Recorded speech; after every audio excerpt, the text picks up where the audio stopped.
The skin of my cheek still burns with a rhythmic, pulsing heat that matches the steady ticking of the grandfather clock in the foyer. It wasn't just the hand that hit me. It was the decades of silence I've maintained, the years I spent building a pedestal for a man who eventually forgot who provided the stone. While Julian believes I am upstairs in the dark, nursing my wounds and my shattered pride, he is in the guest wing, seeking solace in the arms of my sister, Serena. They think I am a broken woman, a simple, dull wife who grew too small for his grand ambitions.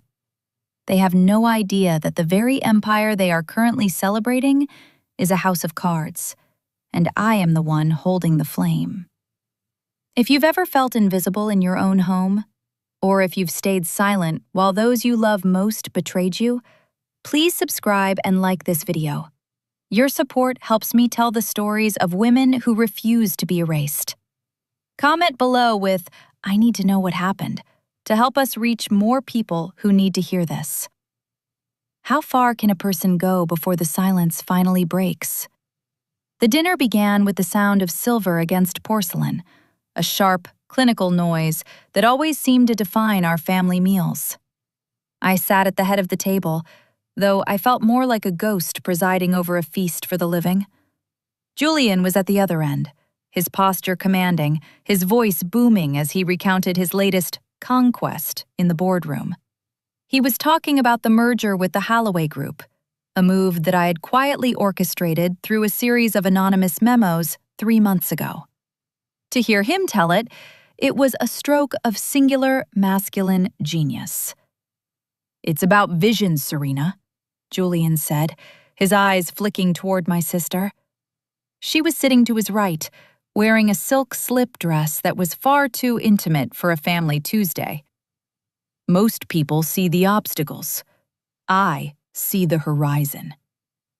Serena laughed, a light, melodic sound that she had perfected in her 20s and refused to retire. "You've always been a pioneer, Julian. It's a shame not everyone in this house can keep up with that kind of energy." She didn't look at me, but she didn't have to. The "not everyone" hung in the air like a thick fog. Across from her, my children, Leo and Maya, were buried in their phones, only looking up to nod in agreement with their father. They didn't see me either. They saw the woman who made sure the laundry smelled of lavender and that the taxes were filed, but they didn't see the woman who had built the walls they lived within. "Mom, can you pass the salt?" Maya asked, not looking up. "And did you call the florist about the gala?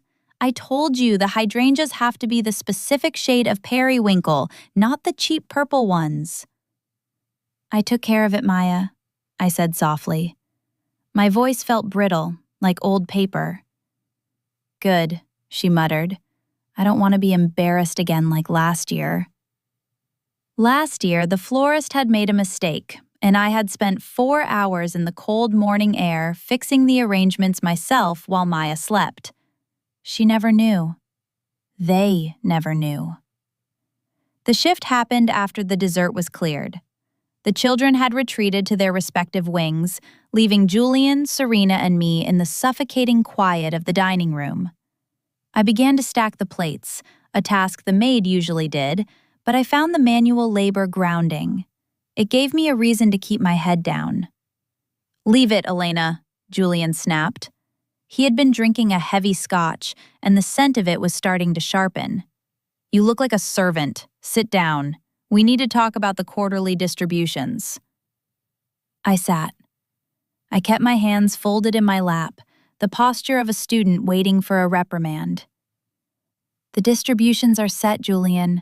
The board agreed on the reinvestment strategy." "The board agrees with me," he corrected, leaning forward.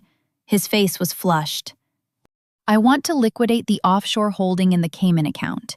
It's sitting there, stagnant. Serena needs a capital injection for her new boutique firm, and frankly, I'm tired of asking for permission to use my own money." I felt a cold shiver go down my spine. The Cayman account wasn't his money. It was the primary security fund for Aegis Global, the ultimate safety net I had established 20 years ago when we were still operating out of a rented garage. It was the only account he didn't have direct signatory power over, one of the few legal safeguards Arthur had insisted upon.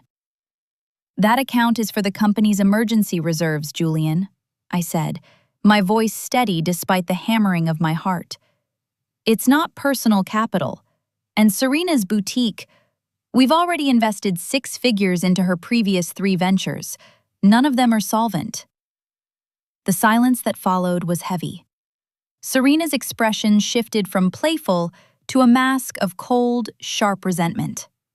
She set her wine glass down with a controlled click. "Elena, darling," she said, her voice dripping with a fake, sisterly concern. "Not everyone has your limited perspective. Some of us actually want to build something. Julian understands that. He's a builder. You're just a curator of things that already exist." "She's a hoarder of resources," Julian growled. He stood up, his chair scraping harshly against the hardwood floor. He walked around the table until he was standing directly behind me. I could feel the heat radiating from him. "I am the CEO of this company. I am the reason we aren't living in a 3-bedroom ranch in the suburbs. I've reached the limit of my patience with your cautious little bookkeeping." "I won't sign the release, Julian," I said. I didn't turn around. I looked at the reflection of the chandelier and the polished mahogany table. It's not about being cautious. It's about being legal. I heard the intake of breath before I felt the impact. It wasn't a closed fist, but a heavy, open-palmed strike to the side of my face. The force of it knocked my head to the side, my glasses skittering across the table. The world blurred into a smear of gold and brown. My ear began to ring, a high, piercing note that drowned out the sound of Serena's gasp. A gasp that I realized, with a sickening clarity, wasn't one of horror, but of startled excitement. "Don't you ever tell me what is legal in my company," Julian whispered, his voice dangerously low. "You are a passenger, Elena. You have been a passenger for 25 years. If you don't have the papers on my desk by tomorrow morning, I will find a way to make you even more irrelevant than you already are." He didn't wait for a response. He didn't check to see if I was bleeding. I heard his heavy footsteps receding, but they didn't go toward our master suite. They went toward the guest wing. A moment later, I heard the light click of Serena's heels following him. I sat in the silence for a long time. My face throbbed. I reached out and found my glasses. The frame was bent, but the lenses were intact. I put them on, and the room snapped back into focus. I didn't cry. I haven't cried over Julian in a decade. Instead, I reached into the pocket of my cardigan and pulled out my phone. I tapped an app that looked like a simple weather tracker. It opened a secure server. I pressed stop on the recording interface. The dinner conversation, the strike, and the sound of them walking away together were now encrypted and uploaded to 3 different cloud locations. I stood up and calmly finished stacking the plates. My hands didn't shake. I walked to the kitchen, placed the dishes in the sink, and then moved to the small, inconspicuous pantry behind the laundry room. Inside, hidden behind boxes of detergent, was a biometric safe. I scanned my thumb. The door clicked open, revealing a slim, high-end laptop and a stack of black ledgers. I opened the laptop and typed in a 64-character password. A dashboard appeared, the true nervous system of Aegis Global. I looked at the stock allocations. Julian owned 15% of the company. The children held 5% each in trusts. The remaining 75% was held by a shell corporation called Memesine Holdings. And I was the sole owner of Memesine. I watched the blinking cursor on the screen. For years, I had let him believe he was the king because it was easier. It was quieter. I thought that by letting him have the glory, I could have the peace. But tonight, the peace had been broken by the sound of a hand hitting skin. I clicked on a contact labeled Arthur, Private. "It's time," I typed. "Initiate the audit of the CEO's discretionary spending. All of it. And Arthur? Find out exactly how much of the company's marketing budget has been paying for my sister's mortgage." I closed the laptop and sat in the dark of the pantry, the smell of lemon soap and bleach surrounding me. I could hear the faint sound of laughter coming from the guest wing, muffled, intimate, and utterly confident. They thought the night was a victory. They didn't realize that I had stopped being a wife 5 minutes ago. Now, I was just a creditor, and I was coming to collect. The mirror was the first thing I had to face the next morning. The bruise had matured overnight into a deep, celestial purple, a map of Julian's resentment etched into my skin. I worked with a precision born of years of hiding smaller hurts. I applied a color-correcting primer, then a thick, clinical-grade concealer I kept for the broken capillaries on my legs, and finally a dusting of translucent powder. By the time I was finished, the left side of my face looked like a mask, still and perfect, but utterly dead. I went downstairs to the kitchen. The house felt different today, as if the air itself had grown thinner, colder. Leo was already at the breakfast island, staring at his tablet. He was wearing an impeccably tailored suit, the kind that cost more than my first car. He didn't look up when I entered, but he did push his empty coffee mug toward the edge of the counter. "It's lukewarm, Mom," he said, his voice flat. "The machine must be acting up again. Can you just make a fresh pot? I have the executive committee meeting at 9. "Of course, Leo," I said. I picked up the mug. It was heavy, a piece of handmade stoneware I'd bought on our 20th anniversary. He didn't notice the way my hand trembled slightly as I took it. "How is the Halloway integration coming along?" Leo finally looked up, his expression one of mild annoyance. "It's complicated, Mom. High-level logistics. Not really something you'd find interesting. Just make sure my dry cleaning is back by 4. I have a flight to Chicago tonight." He treated me like a piece of the architecture, a sentient appliance that occasionally asked inconvenient questions. I wondered if he remembered the nights I spent sitting up with him when he had the croup, or the way I'd personally edited every one of his business school essays. Probably not. To Leo, I had always been the woman in the kitchen, while his father was the titan in the office. Julian entered a few minutes later. He looked revitalized, his eyes bright, his stride confident. He looked like a man who had slept well and woken up with a sense of purpose. He walked straight to the coffee pot, ignored me entirely, and clapped Leo on the shoulder. "Big day, son," Julian said. "We're announcing the pivot to the board this afternoon. It's going to shake things up." "Is the funding secured?" Leo asked. Julian's eyes flicked toward me for a fraction of a second, a predatory, warning look, before returning to his son. "It will be. We're just trimming some of the fat from the legacy accounts. Some dead weight needs to be cut loose for the company to truly soar." I stood by the sink, the hot water running over my hands. Dead weight. That was me.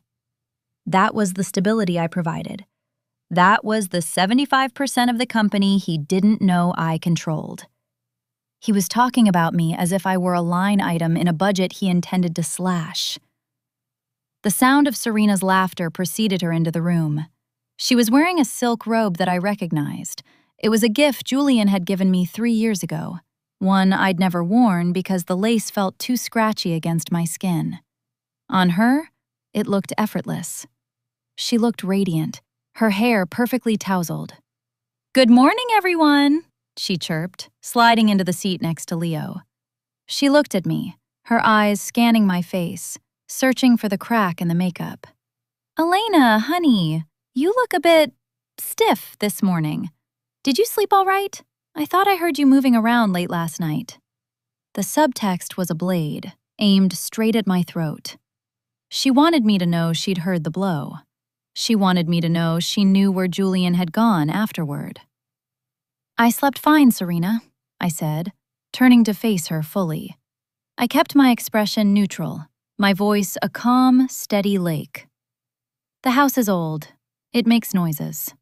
"Well, you should really try that arnica cream I left in the guest bath," she said, leaning forward, her voice dropping to a conspiratorial whisper. "It's wonderful for unexpected bumps. You have to be so careful in the dark, don't you?" Julian chuckled, a low, dark sound that made the hair on my arms stand up. "Elena's always been a bit clumsy. She doesn't always see what's right in front of her." I watched them, my husband, my sister, my son, forming a closed circle of mockery. They were a pack, and I was the aging member they were preparing to leave behind in the snow. "I see more than you think, Julian," I said softly. The table went quiet. Julian's smile didn't fade, but it hardened. "Is that so? Well, vision is only useful if you have the power to act on it. Otherwise, it's just dreaming." He stood up, signaling the end of the meal. "Leo, let's go.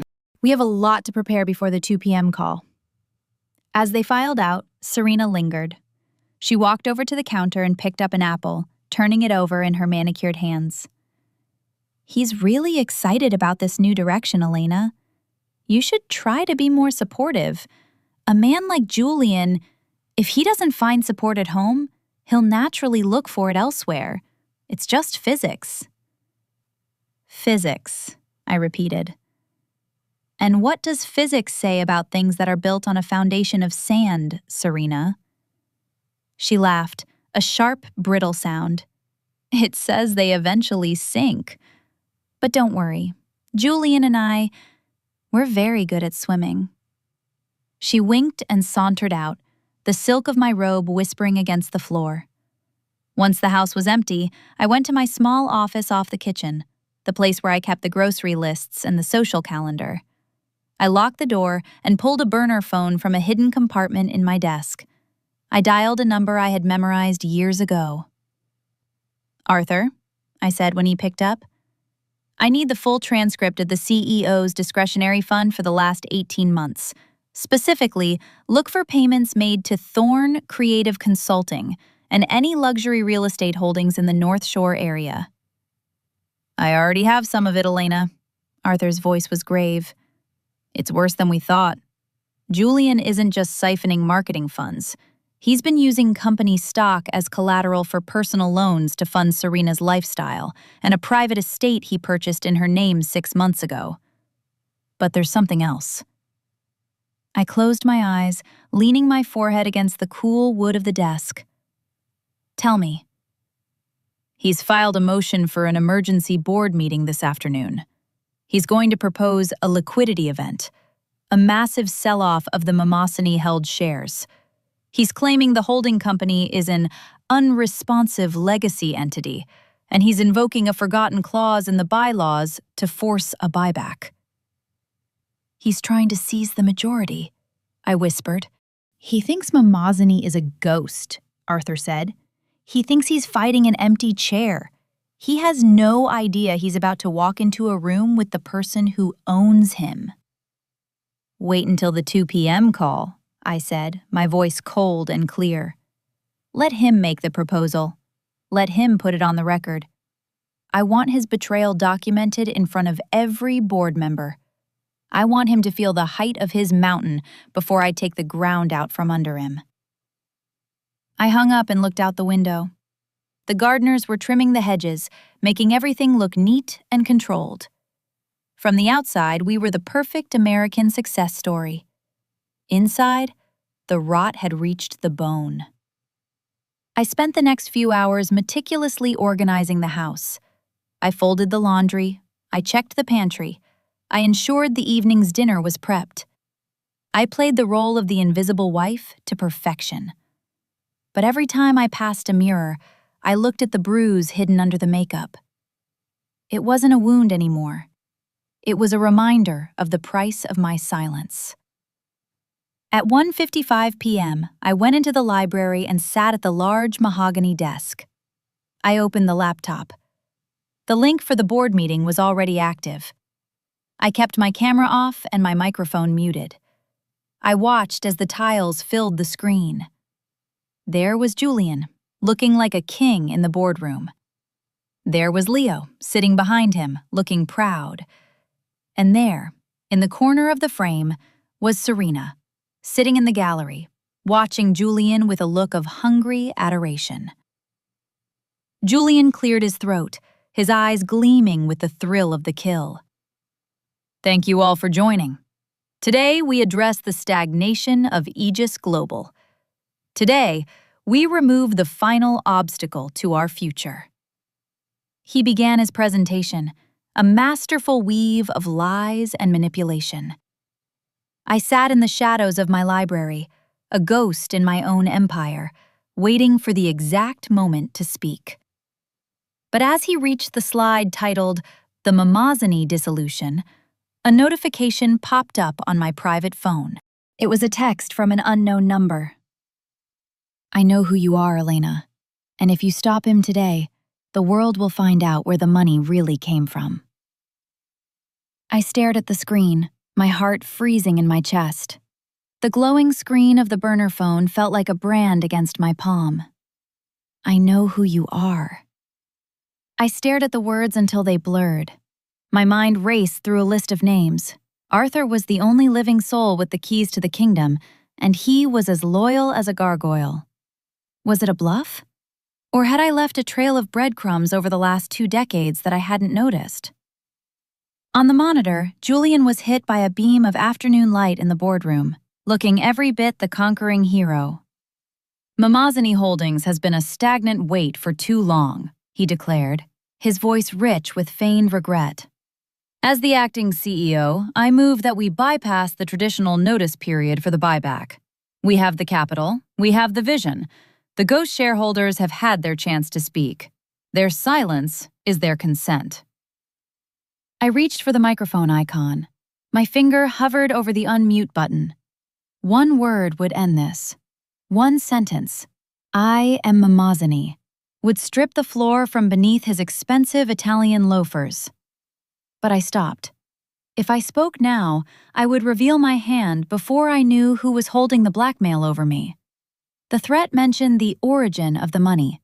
They were talking about my father's original patents, the ones Julian claimed he'd refined, but that I had actually coded in the basement of a library while he was out drinking with his fraternity brothers. If the world found out that the Vance genius was a carefully curated lie, the stock would plummet. I'd be seizing a sinking ship. I withdrew my hand. I watched in silence as the board members, cowed by Julian's bravado and Leo's aggressive nodding, moved to a preliminary vote. The motion carries, the chairman announced. Julian's face broke into a grin that made my stomach turn.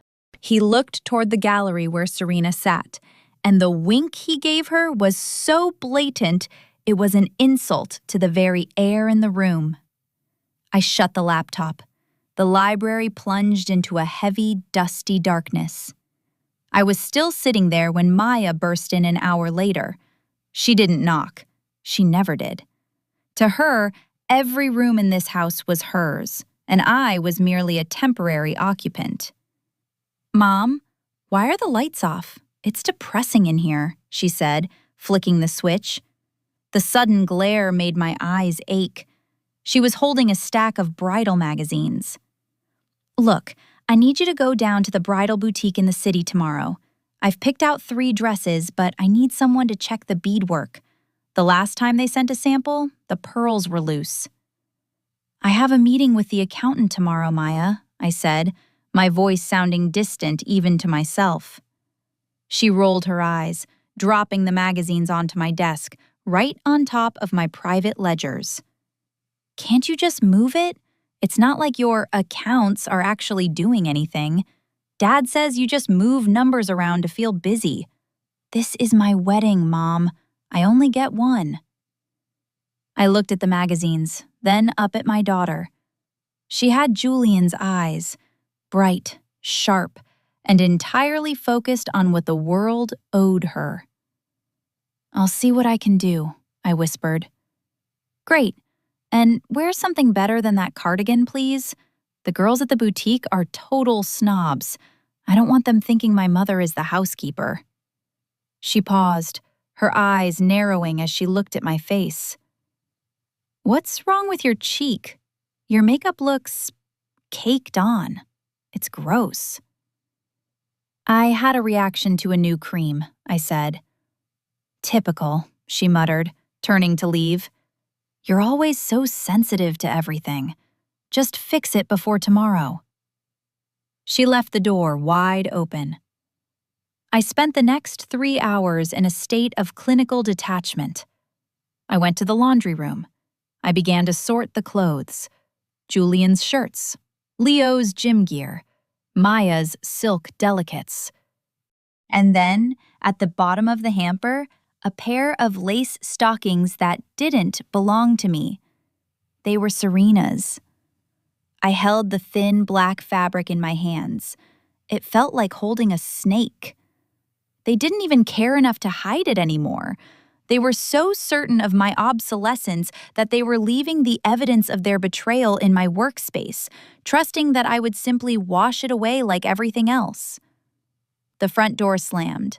The house erupted with the sound of male voices and Serena's high-pitched giggling. They were home. "Elena, get the good champagne!" Julian shouted from the foyer. "The 2008 vintage! We're celebrating!" I walked out of the laundry room, the stockings tucked into my pocket. They were in the living room. Julian, Leo, and Serena. Julian had his arm around Serena's waist, and Leo was pouring himself a drink, looking at his father with a new level of reverence. "We did it," Leo said, raising his glass. "The buyback is scheduled for Friday. By Monday, we'll have total control." "To total control," Serena echoed, leaning her head on Julian's shoulder. She looked at me as I entered the room, her eyes gleaming with a cruel triumph. "Oh, Elena, you should have seen him today. He was a lion. A total lion." "I'm sure he was," I said. I went to the sideboard and found the champagne. My movements were slow, deliberate. I could feel Julian's eyes on my back. "Don't look so glum, Elena," Julian said, his voice booming. "When the buyback is complete, there will be enough liquid cash to get you that little cottage in the Hamptons you're always talking about. You can retire from all this domestic stress. Wouldn't that be nice? A quiet life, out of the way." He was offering me a cage, a golden shingled cage where I could fade away while he and my sister ran the empire I had built. "The Hamptons is very humid this time of year," I said, finally turning around with the bottle. I didn't look at Julian. I looked at the glass in Serena's hand. "I think I prefer to stay exactly where I am." The atmosphere in the room shifted. The lion narrowed his eyes. "It wasn't a suggestion, Elena. The house is too big for us. We need to streamline. Everything is changing." "Change is inevitable," I agreed. I began to pour the champagne. The bubbles hissed, a tiny, aggressive sound in the sudden silence. "But Julian, you should remember what happened to the last lion who thought he didn't need his pride." "And what was that?" he sneered. "He starved," I said. I handed him his glass. "Because he forgot that while he was out roaring, the others were the ones who actually knew how to hunt." I turned and walked toward the stairs. I didn't wait for a retort. I didn't want to see the confusion or the anger on his face. I needed to be alone. I went to the guest wing, the suite Serena had been occupying for the last month. I told myself I was just checking the towels, playing the role of the diligent hostess. But I found myself standing by her bedside table. There was a small, leather-bound journal. I knew I shouldn't touch it. I knew it was a violation of the very boundaries I claimed to respect, but my hand moved of its own accord. I opened it to the most recent entry. Jay says the Mimosany reveal will be the end of her. He's found the link to the 1998 offshore transfer. If she fights the buyback, he'll leak the truth about her father's suicide. She'll be too busy defending her reputation to realize we've already emptied the vault. Poor Elena. She thinks silence is a shield. She doesn't realize it's a shroud. The room seemed to tilt. My father's suicide? The world knew he had died of a heart attack in his sleep. I was the one who found him. I was the one who... I heard a floorboard creak behind me. "Looking for something, sister?" Serena was leaning against the doorframe, a glass of champagne in her hand, and a smile on her face that was pure venom. Serena didn't move from the doorway. She took a slow, deliberate sip of her champagne, her eyes tracking me with the predatory stillness of a cat. The journal felt like it was burning my fingers, a heavy, leather-bound confession of a war I hadn't realized was being fought on so many fronts.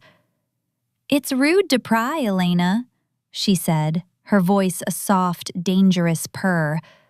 "But then again, you've always had a habit of hovering where you aren't wanted. In the boardroom, in the kitchen, in my business." I carefully placed the journal back on the nightstand, aligning it exactly as I had found it. I forced my breathing to remain shallow and even. "I came to check the linens, Serena. It's what a good hostess does." "A hostess?" Serena laughed, stepping into the room. The scent of her perfume, something expensive, floral, and cloying, filled the small space. "Is that what you call yourself? You're more like a museum curator, dusting the exhibits while the world moves on outside. You think you're so safe behind your silence and your ledgers. But Julian is bored, Elena. He's been bored for 20 years. She walked past me, her silk robe brushing against my arm, and sat on the edge of the bed my husband had occupied only hours before. "He told me about the Mimosany buyback. He told me how you tried to play the martyr at dinner. It's pathetic, really. You're holding on to a ghost because you have nothing else." "I have the truth," I said, turning to face her. "And the truth is that Julian is using company stock as collateral for your life, Serena. If the board finds out—" "The board won't find out," she interrupted, her eyes flashing with a sudden, sharp malice. "Because if they do, I'll make sure they see the documents Julian found. The ones from 1998. The ones that show exactly how your father passed away after you realized he was going to cut you out of the original patents." My heart didn't just skip a beat. It seemed to stop entirely. "What are you talking about? My father died of a heart attack. I was there." "You were the only one there," Serena whispered, leaning forward. "And Julian found the medical examiner's original notes, the ones that were suppressed. He says you were very thorough, Elena, but he's more thorough. He's kept that secret in his pocket like a lucky coin, waiting for the day you became an obstacle." The world felt like it was tilting on its axis. My father, a brilliant but volatile man, had been the sun I orbited. When he died, I had stepped into his shoes to save the company from the vultures. I had never questioned the tragedy of his passing. To hear her twist it into a crime, into my crime, was a psychological blow more devastating than Julian's hand. "He's lying to you," I said, though my voice sounded thin. "He's manipulating you just like he's trying to manipulate the board." "Is he?" Serena stood up, walking toward me until we were inches apart. She reached out and traced the edge of my jaw, her fingers grazing the area where I had hidden the bruise. I flinched, and her smile widened. "He's giving me everything you were too cautious to take. And by Friday, you'll be nothing but a footnote in his biography. Go back to your laundry, Elena. It's the only empire you have left." I left the room without another word. I walked down the long, dim hallway of the guest wing, my feet silent on the plush carpet. I didn't go to my bedroom. I went back to the library and locked the door. My hands were shaking now. I pulled the burner phone from my pocket and stared at the blackmail text. The world will find out where the money really came from. If Julian had planted evidence or found a way to frame me for my father's death, he wouldn't just take the company. He would take my freedom. He was playing a game of total annihilation. He didn't just want me gone. He wanted me erased. I opened my laptop and bypassed the Aegis servers, tunneling through a private VPN I'd established in Zurich. I searched for the 1998 files, not the ones Julian would have, the public ones, but the internal audit logs from my father's private estate. I spent hours scrolling through digital ghosts, and then I found it. A series of offshore transfers dated 3 days before my father died. They weren't to me. They weren't even to Julian. They were to a holding company called Phoenix Rising, and the signatory wasn't my father. It was a signature I knew well. It was bold, arrogant, and slightly slanted to the right. It was Julian's. In 1998, Julian hadn't been a titan. He had been a junior analyst I had just married. He had no access to those funds, unless he had stolen my father's authorization codes. The realization hit me like a physical weight. My father hadn't been planning to cut me out. He had discovered Julian was stealing from him. The suicide or heart attack wasn't my secret to hide. It was Julian's. He had been gaslighting me for 25 years, making me feel responsible for a tragedy he had likely orchestrated to cover his own tracks.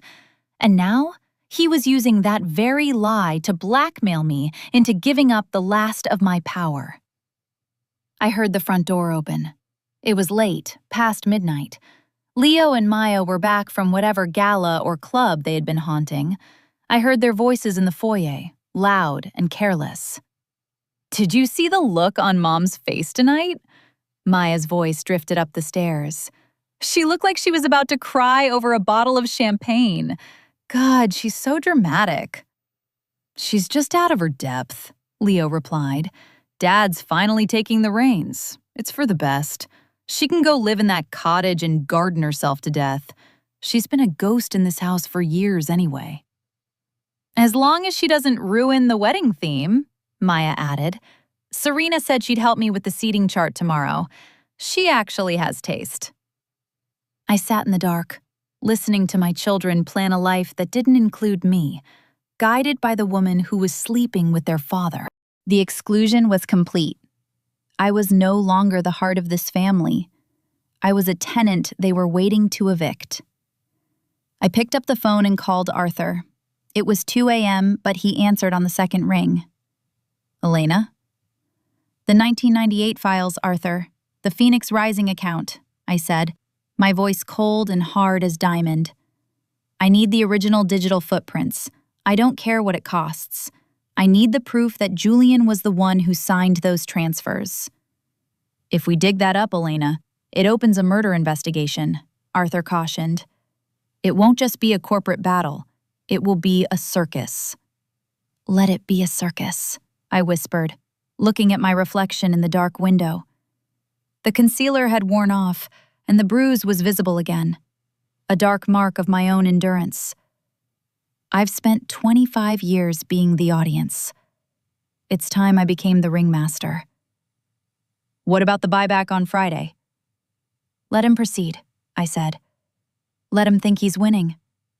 I want him to stand on that stage on Friday morning and tell the world he's the king.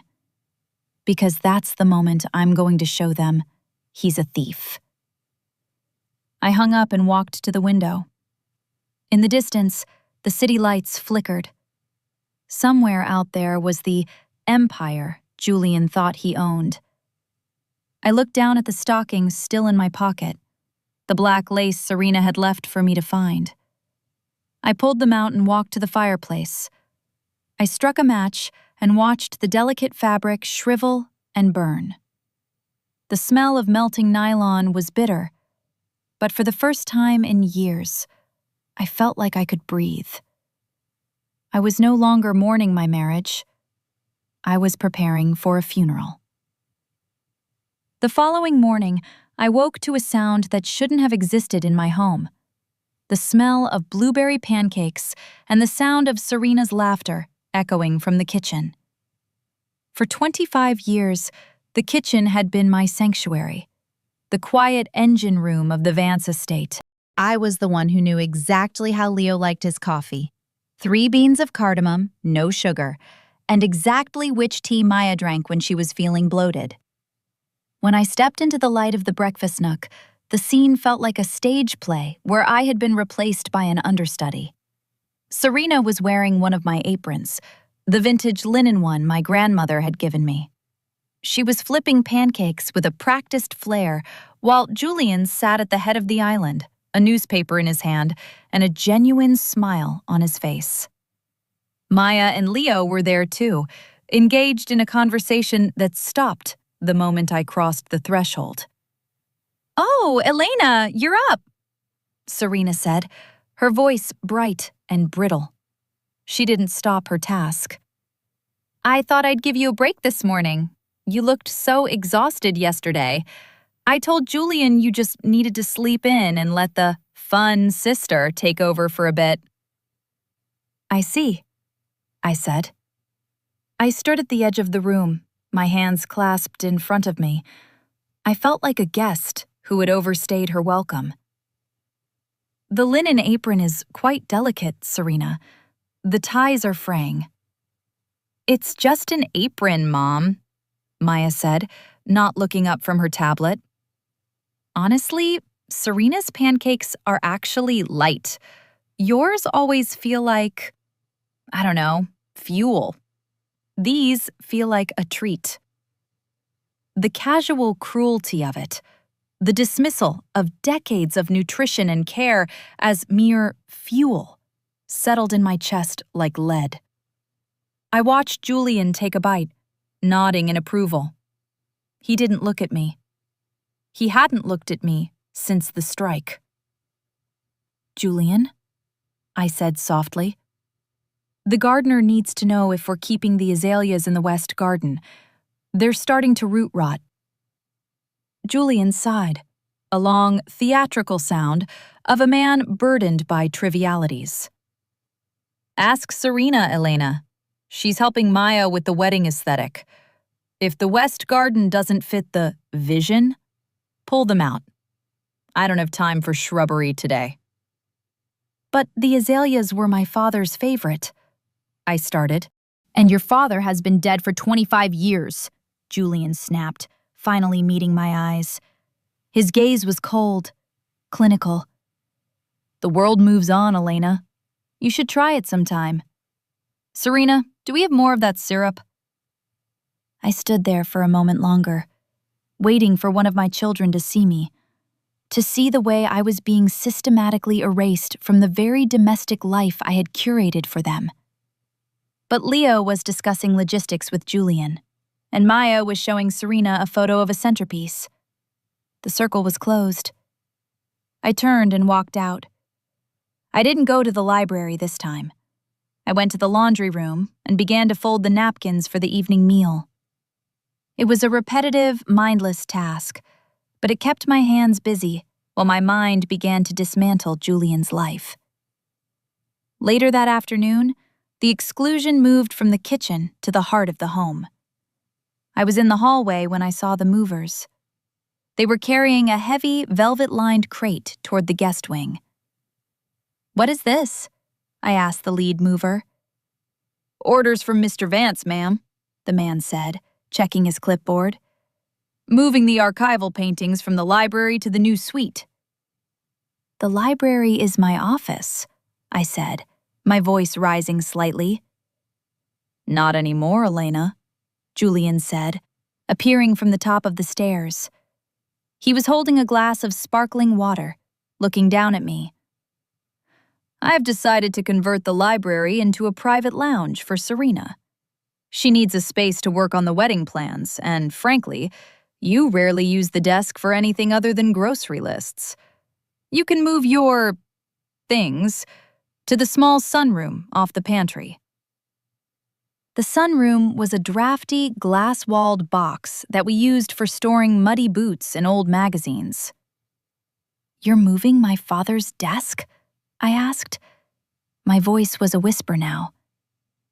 It's a bulky piece of furniture, Elena. It doesn't fit the light and airy feel Serena is going for, Julian said. He began to descend the stairs, his movements predatory. Besides, why do you need a desk? Friday is coming. After the buyback, you won't have any business left to attend to. You'll just be a woman of leisure. He leaned in as he passed me, his breath warm against my ear. Don't fight the tide, Elena. You'll only drown faster. I watched them move my father's mahogany desk, the desk where the patents for Aegis Global had been signed, into the room where my sister was sleeping with my husband. It was a psychological eviction. He was stripping away every symbol of my authority, every tether I had to the legacy of this house. By evening, the house was transformed. Serena had rearranged the living room furniture, replaced my handmade ceramic bowls with sleek, gold-plated trays, and changed the scent of the house from lavender to a sharp, aggressive sandalwood. I sat in the kitchen, eating a piece of cold toast, when Leo walked in. He looked stressed, his tie loosened. Mom, where's the blue folder for the Holloway file? He asked, raiding the fridge. I left it on the library desk this morning.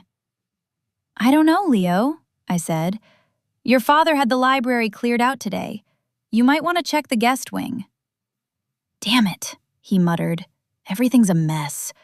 Why didn't you stop them? You know how important that file is. I'm just a passenger, Leo, I said, repeating Julian's words back to him. I don't have the power to stop anyone in this house. Leo paused, a carton of milk in his hand.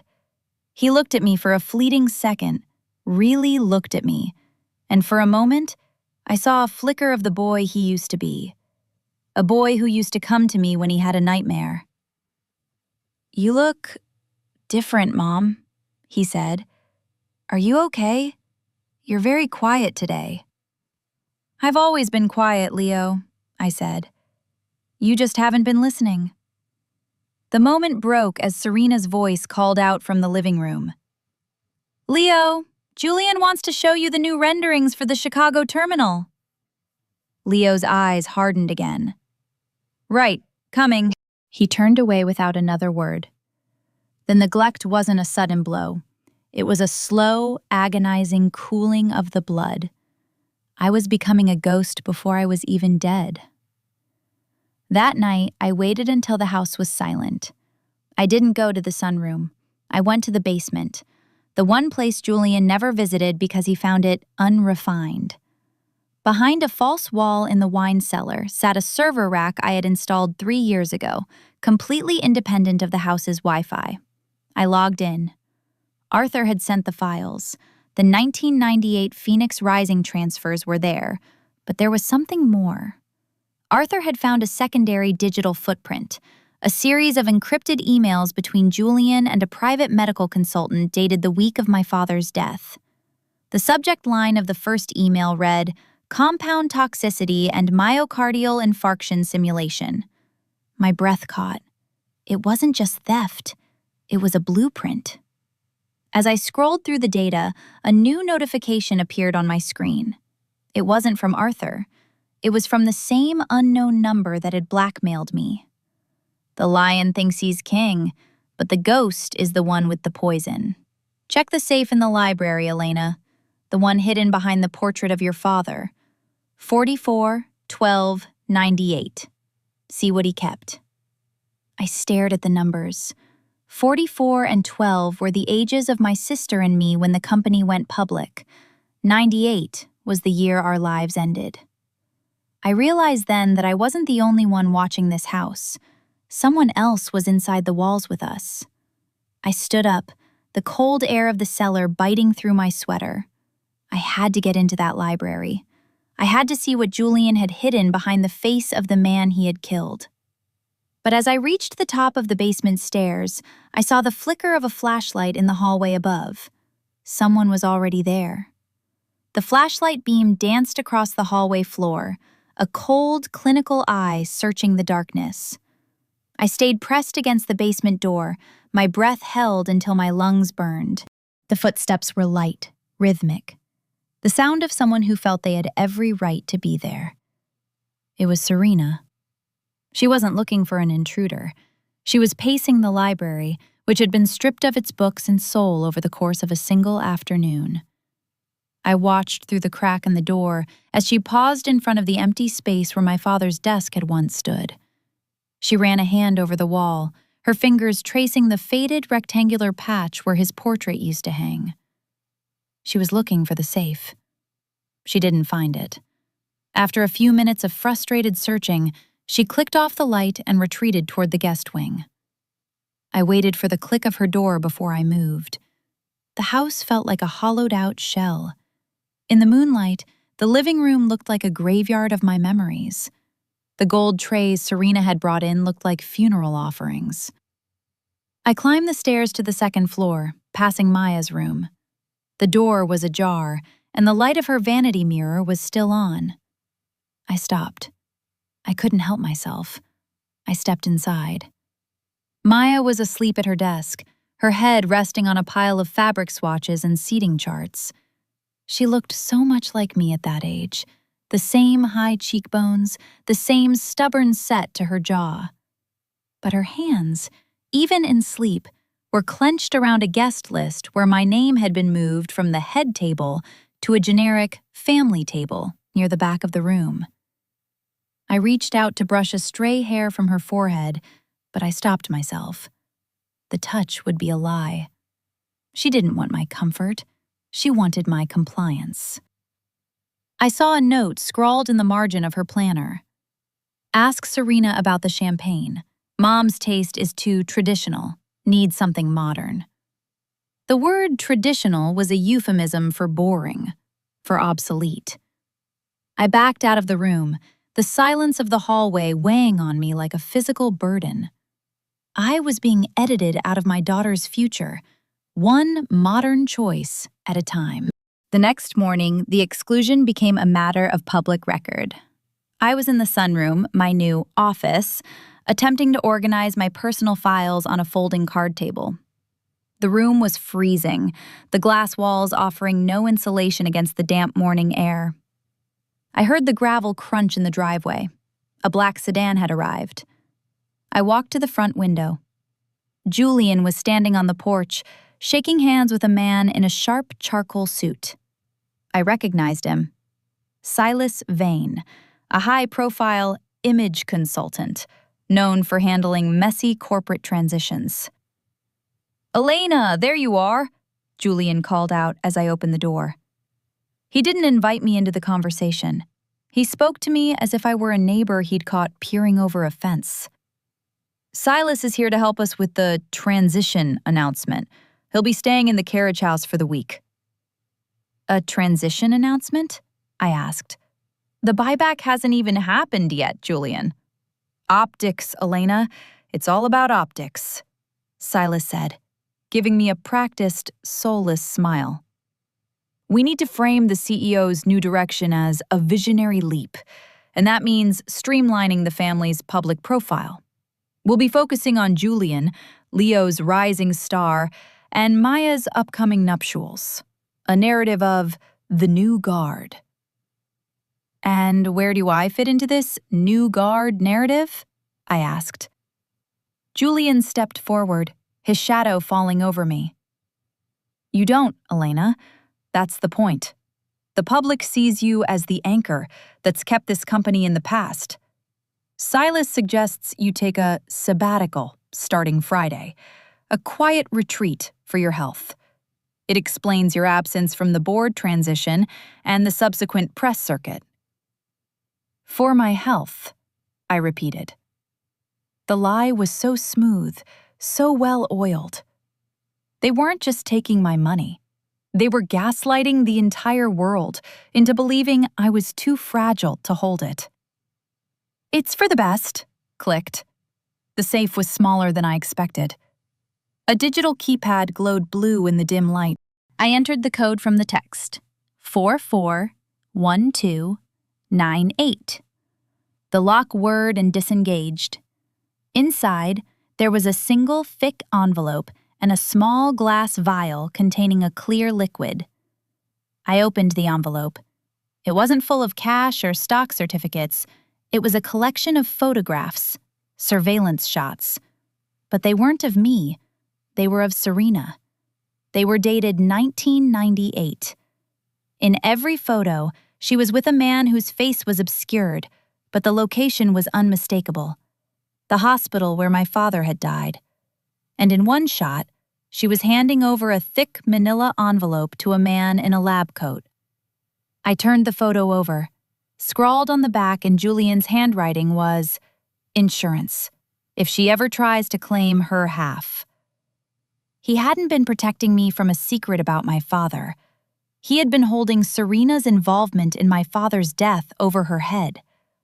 They weren't partners in a grand romance. They were two predators who had been blackmailing each other for a quarter of a century, using my father's life as the currency. A shadow fell across the French doors. I shoved the envelope and the vial into the waistband of my trousers just as the door creaked open. "Elena?" It was Maya. She was standing on the terrace, her eyes wide as she looked at the open safe and the screwdriver in my hand. "What are you doing?" she whispered. "Dad said, he said you were starting to lose your mind. He said you were obsessed." "Maya, listen to me," I said, stepping toward her. "No!" She backed away, her face twisting with a mixture of fear and disgust. "I saw you! You're breaking into Dad's things! Serena was right. You're trying to sabotage everything because you can't stand that we're happy without you." "Maya, please." "I'm telling him," she cried, her voice cracking. "I'm telling him you finally snapped." She turned and ran toward the main house, her screams for her father echoing through the garden. I stood in the wreckage of the library, the weight of the vial pressing against my skin. I had the proof. I had the weapon. But as I heard Julian's heavy boots hitting the hallway floor, I realized I had run out of time to be the invisible observer. The ghost had been seen, and now the haunting was about to turn. The sound of Maya's frantic footsteps receding was replaced by a silence so heavy it felt underwater. I didn't chase her. I didn't scream. I stood in the center of the desecrated library, the screwdriver still heavy in my hand, and watched the dust motes dance in the moonlight. I had lived in this house for 3 decades, but in that moment, I felt like a trespasser in a tomb I had built for myself. Julian didn't roar into the room. He didn't come in with the violence I had expected. Instead, he walked in with a terrifying, measured calm, followed closely by a weeping Maya and a Serena who looked as if she were watching a tragic play. Julian stopped 3 feet from me. He didn't look at the open safe. He looked at me, his eyes scanning my face, my disheveled hair, the tool in my hand, with a look of clinical pity. It was a look far more devastating than the strike to my cheek. "Elena," he said, his voice a low, soothing hum. "Put the screwdriver down. You're going to hurt yourself." "I found it, Julian," I said, my voice surprisingly steady. "I found the insurance you kept on my sister. I found the vial."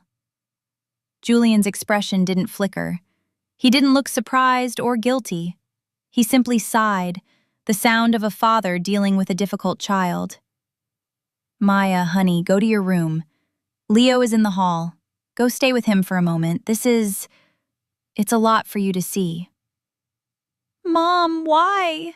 Maya sobbed, her eyes red and accusatory. Why are you doing this to us? Why can't you just let us be happy? She didn't wait for an answer. She turned and fled, her grief fueling the narrative Julian had spent weeks constructing. Once the door clicked shut, the atmosphere shifted. The mask of the concerned father dropped, replaced by the cold, sharp edges of the CEO. Serena stepped forward, her eyes fixed on the waistband of my trousers where the envelope was tucked. Give it back, Elena, Serena said, her voice devoid of its usual melodic lilt. You don't understand what you're playing with. You're making yourself look unstable. Breaking into a private safe? After the way you've been acting lately? Silas is already drafting the statement about your exhaustion. Don't give him a reason to use the word breakdown.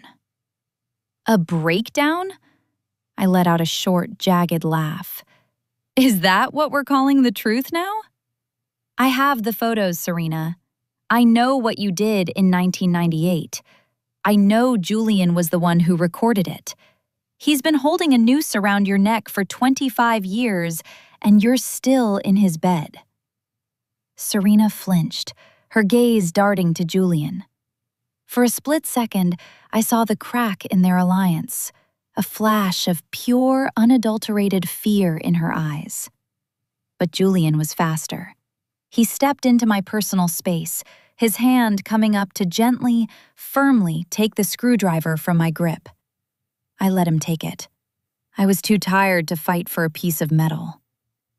What you have, Elena, is a collection of delusions, Julian whispered. He leaned in close, his scent, that expensive, aggressive sandalwood, choking me. And what I have is a daughter who just witnessed her mother having a psychotic episode in the middle of the night. I have a son who is ready to sign the papers to have you placed under a temporary conservatorship for your own protection.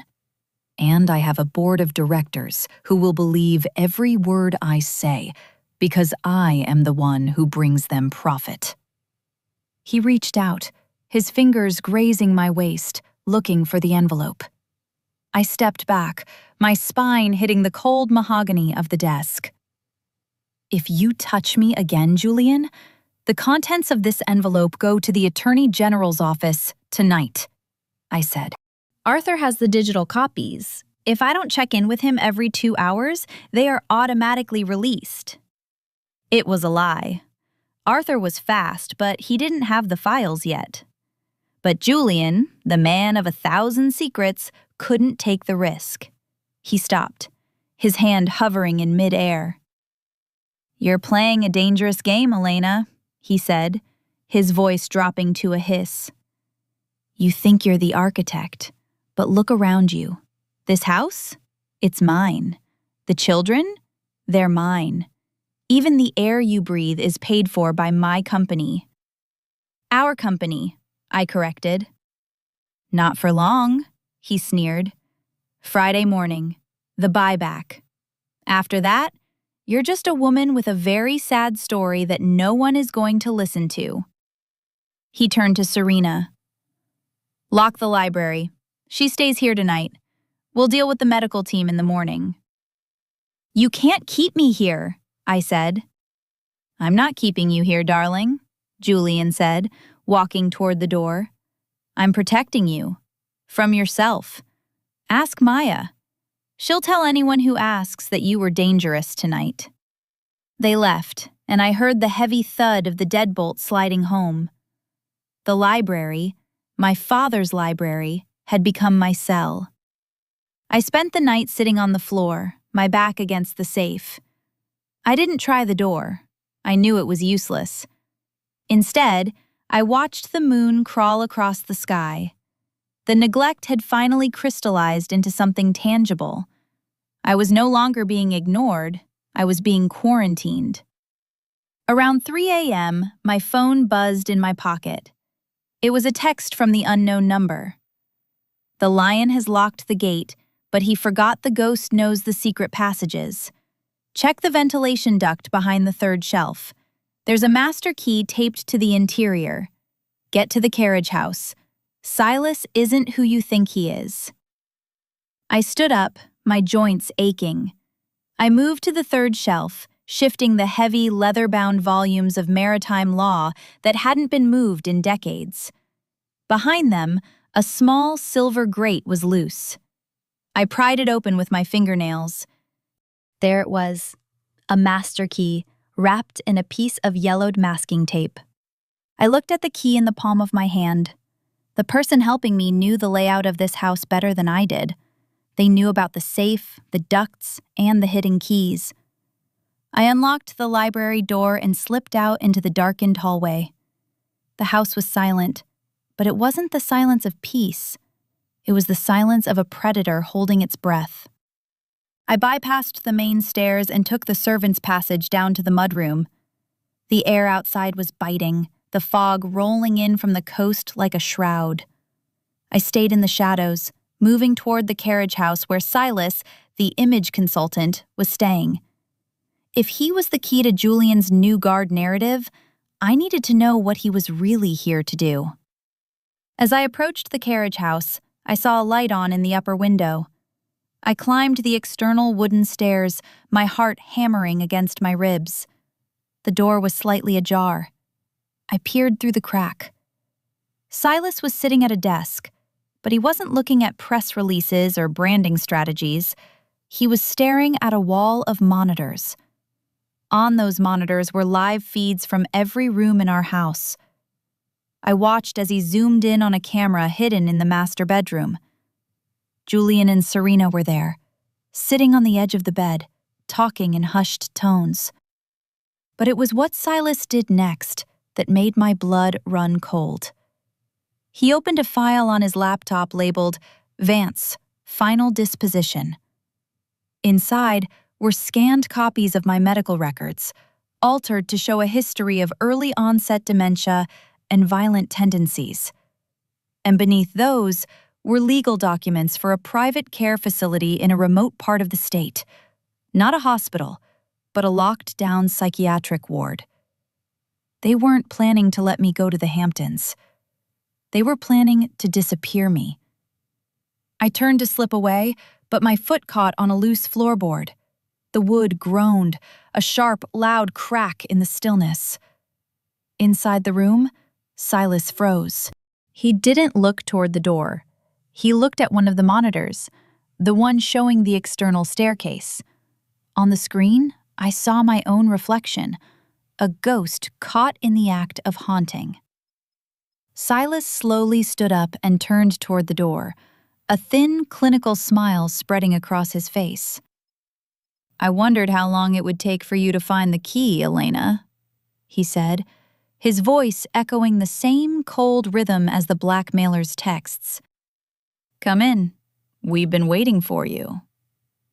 I stepped into the room, the door clicking shut behind me with a sound that felt like the final snap of a trap. The carriage house, usually a place of dust and neglected summer furniture, had been transformed into a cold, blue-lit nerve center.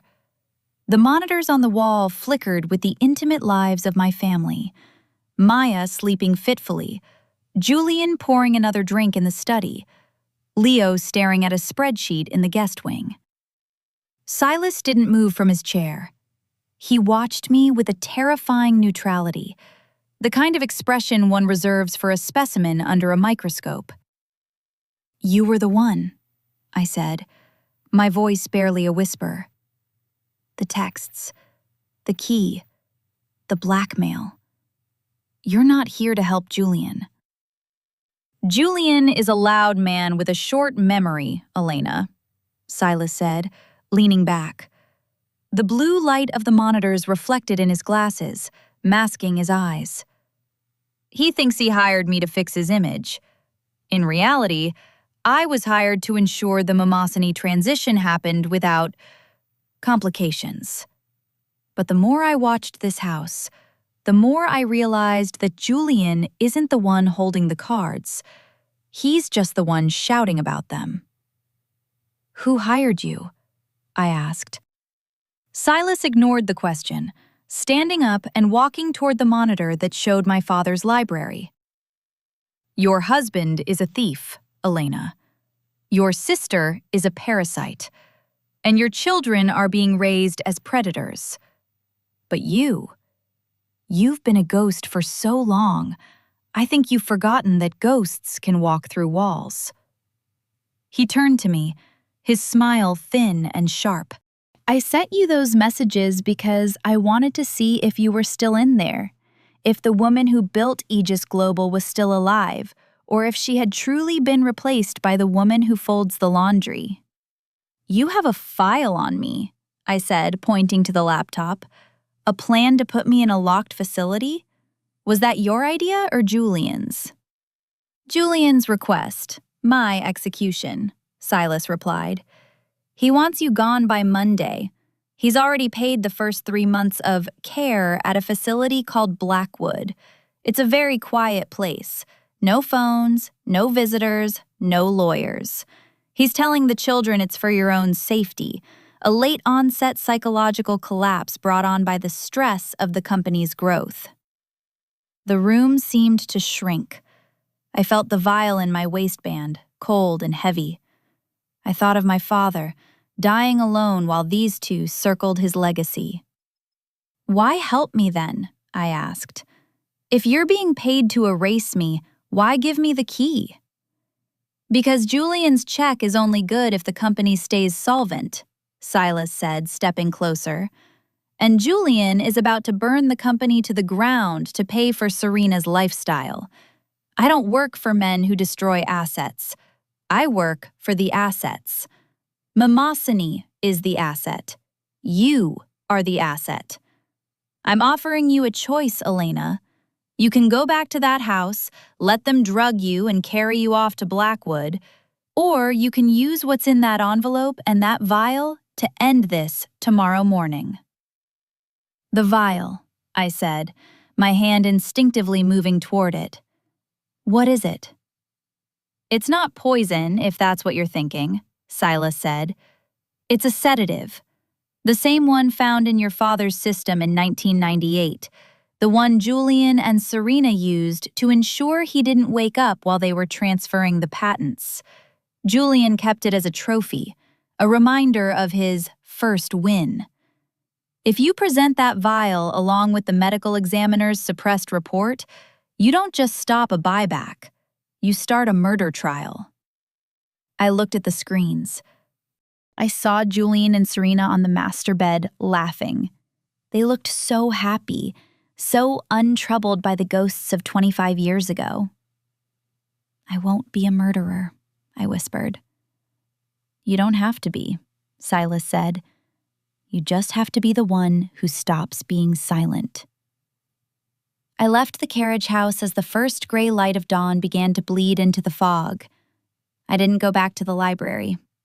I walked through the front door of the main house, my movements practiced and invisible. I went to the kitchen. For the first time in 30 years, I didn't start the coffee. I didn't set the table. I didn't prepare the organic green juice Julian insisted on every morning. I sat at the small chipped wooden table in the corner, the one the staff used for their breaks, and I waited. The house began to wake up. It was a slow, groaning process. I heard Julian's heavy footsteps upstairs. I heard him enter the kitchen, his robe billowing behind him. He stopped at the counter, looking at the empty coffee pot. He looked confused, then irritated. "Elena?" he called out, not seeing me in the corner shadows. "Elena, the machine is empty. Where are you?" I didn't answer. I watched him. He looked lost. He didn't know where we kept the filters. He didn't know which button to press. He stood before the machine as if it were an alien artifact. "Mom?" Maya's voice came from the hallway. "I need my dress steamed before the fitting at 10. Mom?" She entered the kitchen, her face pale and puffy from crying. She saw Julian struggling with the coffee, and then she finally saw me. She froze. "Mom, what are you doing sitting there?" she asked. Why isn't anything ready?" "I'm tired, Maya," I said. My voice was calm, devoid of the usual soft, accommodating tone. "The coffee is in the pantry. The steamer is in the laundry room. I'm sure you can manage." "You're tired?" Julian turned, his face reddening. "We have the most important day of our lives ahead of us, and you're tired? Maya told me what you did last night, Elena. The breakdown in the library. I was going to wait until after the board meeting to discuss your treatment, but clearly you're further gone than I thought." He walked toward me, his hand raised as if to point a finger, but he stopped when he saw the envelope and the vial sitting on the table in front of me. The color drained from his face so fast it was almost cinematic. "Where did you get that?" he hissed, his voice dropping an octave. Serena entered the room then, draped in a silk kimono, her hair a golden mess. She saw the vial and let out a small, choked sound. "Julian," she whispered, "the safe." "Maya, Leo, get out," Julian barked, not taking his eyes off me.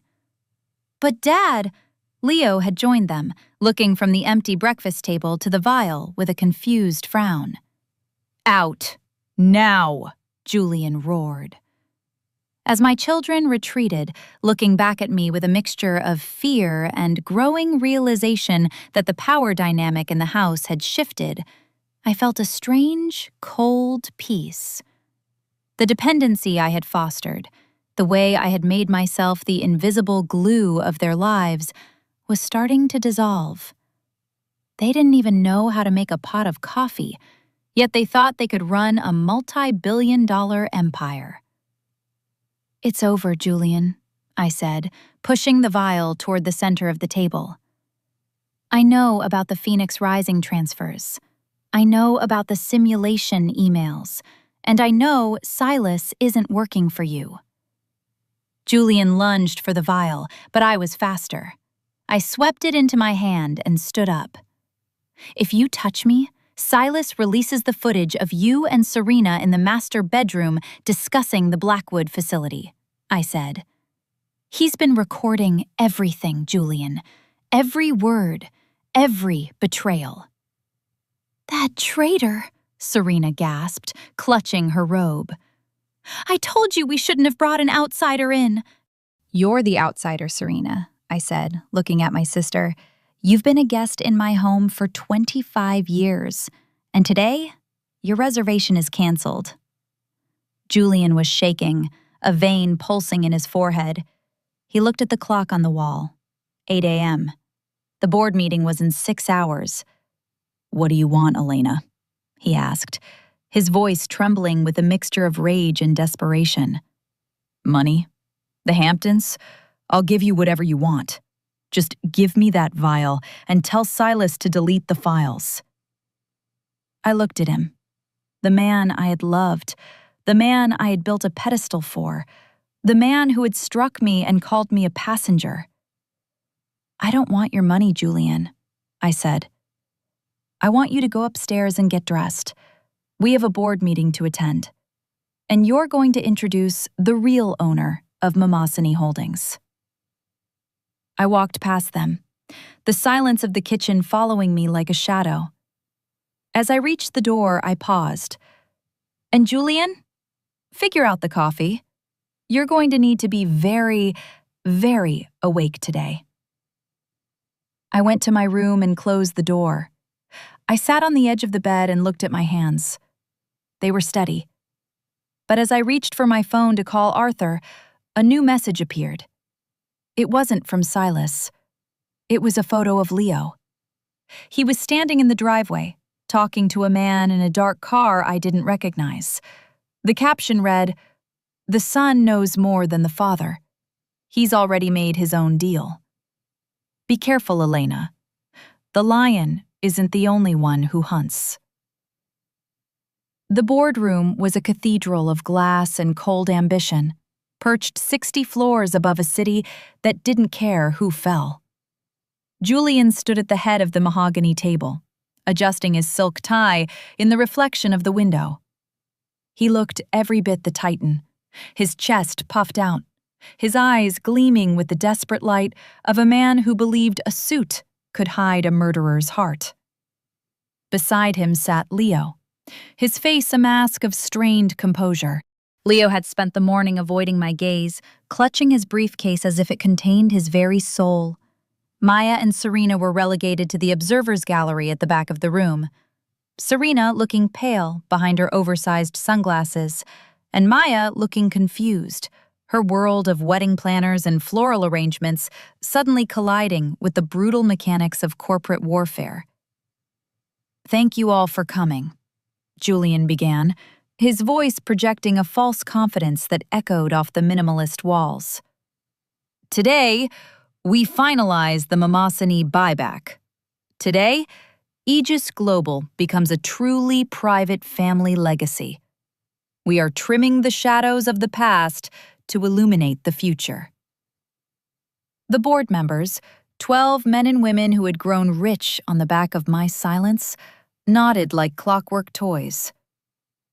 "However," Julian continued, his voice dropping to a theatrical, somber tone, "before we vote, I must address a personal matter. My wife, Elena, who has long struggled with internal health complications, is stepping down from all consultative roles.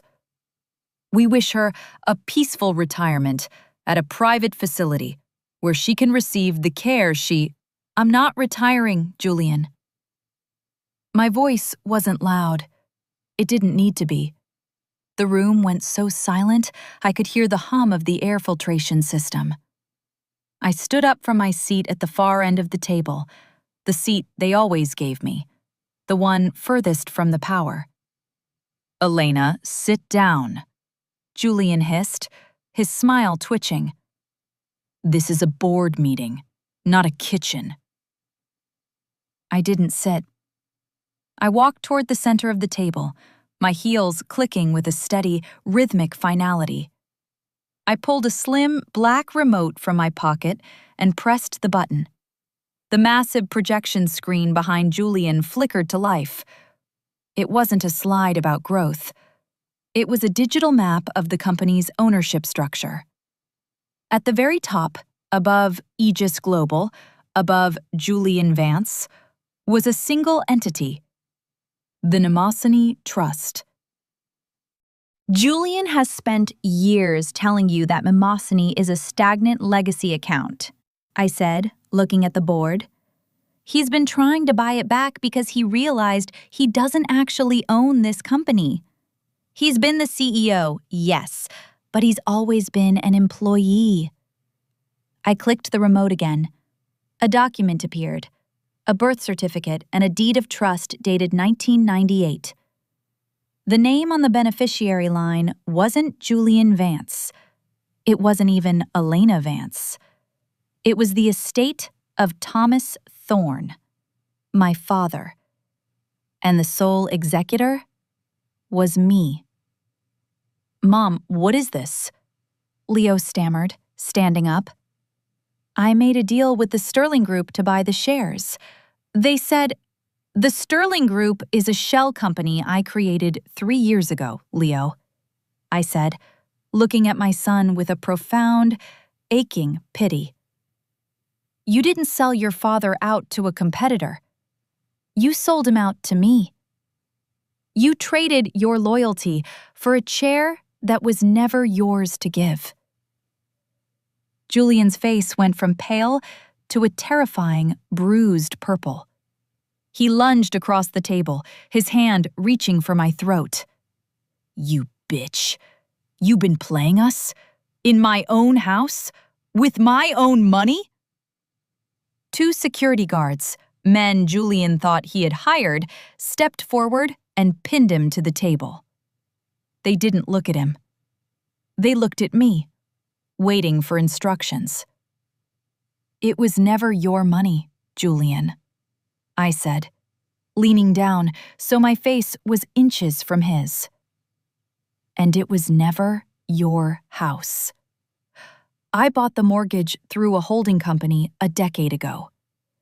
You've been my tenant for 10 years. And today, your lease is up." I turned to the gallery. Serena was standing now, her mouth hanging open. "Elena, we're sisters. You can't do this. Think of the family name." "The family name died in a hospital room in 1998, Serena," I said. I pulled the small glass vial from my pocket and held it up to the light. The board members gasped. "This is the compound toxicity Julian and you used to silence our father. I've already sent the original to the district attorney. They're waiting for you both in the lobby." The room erupted. Maya began to scream. Leo sank back into his chair, his head in his hands. Julian roared. A trapped animal realized the cage was made of the very gold he had stolen. I didn't stay for the arrests. I didn't stay for the board's frantic pleas for stability. I walked out of the boardroom and down the long glass hallway. At the elevator, Arthur was waiting for me. He held a simple, weathered leather bag. My bag. The one I had packed 30 years ago when I first married Julian. "The cars are downstairs, Elena," Arthur said. "Where to?" "The airport, Arthur," I said. "And then? Somewhere where the air doesn't smell like sandalwood and lies." "And the company? The children? The estate?" I paused, the elevator doors sliding open. I looked back at the glass doors of the boardroom, where the people who had treated me like a ghost were now realizing they were the ones who had vanished. "Liquidate everything," I said. "Every chair, every stock, every brick of that house. Set up a trust for Leo and Maya. It will pay for their basic needs, nothing more. They need to learn the cost of a cup of coffee. As for Julian and Serena, let their lawyers eat whatever is left." I stepped into the elevator. As the doors began to close, I saw my reflection in the polished chrome. For the first time in 25 years, the bruise on my cheek was gone. Not hidden by makeup, but simply gone. I was no longer the woman who endured. I was the woman who had finished. The last thing I saw before the doors clicked shut was the view of the city. Wide, cold, and finally, silent. I closed my eyes and breathed. It was the first breath I had truly taken since 1998. The empire was gone. The family was broken. And the silence was absolute. And for the first time in my life, I was perfectly, beautifully rich.